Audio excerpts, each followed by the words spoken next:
Hello, bachcho. Let's see this question. The question says that passage-based question on the basis of your understanding of the following passage and related studied concept, answer. Double circulation systems occur in all vertebrates other than fish. The blood is pumped through a pulmonary circuit to the lungs where it is oxygenated. The blood returns to the heart, which pumps the oxygenated blood through a systemic circuit to the body.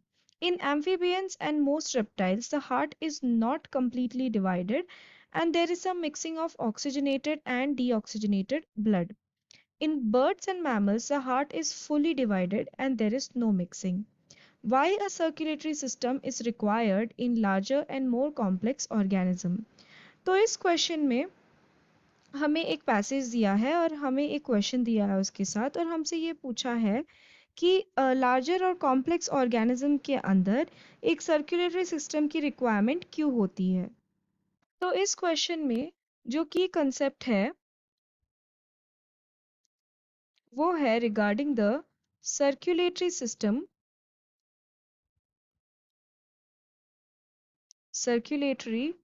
System in higher organisms या फिर हम बोल सकते हैं complex organisms. Okay, तो यहाँ पे इस पैराग्राफ में बेसिकली बात की गई है डबल सर्कुलेशन की। ठीक है, double circulation and single circulation बोला गया है कि डबल सर्कुलेशन सारे वर्टिब्रेट्स में होता है except for fishes. What is the meaning of double circulation? It means that जो ब्लड है वो हार्ट के थ्रू 2 बार पास होता है।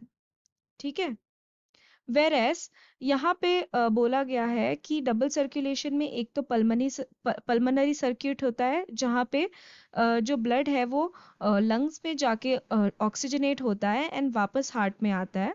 एंड देन एक सिस्टमिक सर्किट होता है जहाँ पे हार्ट से वापस वो बॉडी पे जाता है। और बात की गई है एम्फीबियंस एंड रेप्टाइल्स की जहाँ पे हार्ट जो है वो कम्प्लीटली डिवाइडेड नहीं है और वहाँ पे mixing of oxygenated and deoxygenated blood देखने के लिए मिलता है। अब क्वेश्चन में हमसे ये पूछा है कि circulatory system larger and complex animals के अंदर क्यों रिक्वायर्ड रहता है। ठीक है, तो हायर ऑर्गेनिजम्स यानी कि they are multi cellular in nature, उनके अंदर बहुत सारे सेल्स होते हैं and these cells make tissues. ठीक है, अब ज़्यादा सेल्स होने के कारण इनके अंदर जो मेटाबॉलिक रिक्वायरमेंट होती है वो भी बहुत ज़्यादा होती है। Okay, metabolic requirement is high. तो हर एक सेल की जो रिक्वायरमेंट होती है वो बहुत ज़्यादा होती है as a result of which इनके अंदर जो फंक्शंस हैं कॉम्प्लेक्स फंक्शंस होते हैं। इन सारे फंक्शंस को अंडरगो करने के लिए इन ऑर्गेनिजम्स के अंदर सर्कुलेटरी सिस्टम का होना ज़रूरी है।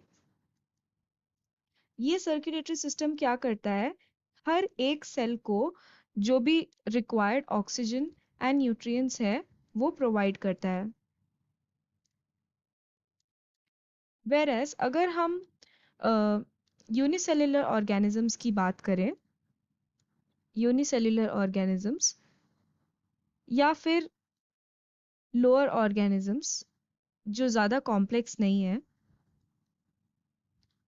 उनके अंदर क्या होता है कि नंबर ऑफ सेल्स कम होते हैं एंड मेटाबॉलिक रिक्वायरमेंट भी कम होता है as a result of which वो simple diffusion and other phenomena के थ्रू जो है ऑक्सीजन एंड अदर न्यूट्रिएंट्स को लाइक अपने अंदर ले सकते हैं and they can use that. But in multicellular organism this is not possible because all the cells may not be in direct contact with the surrounding.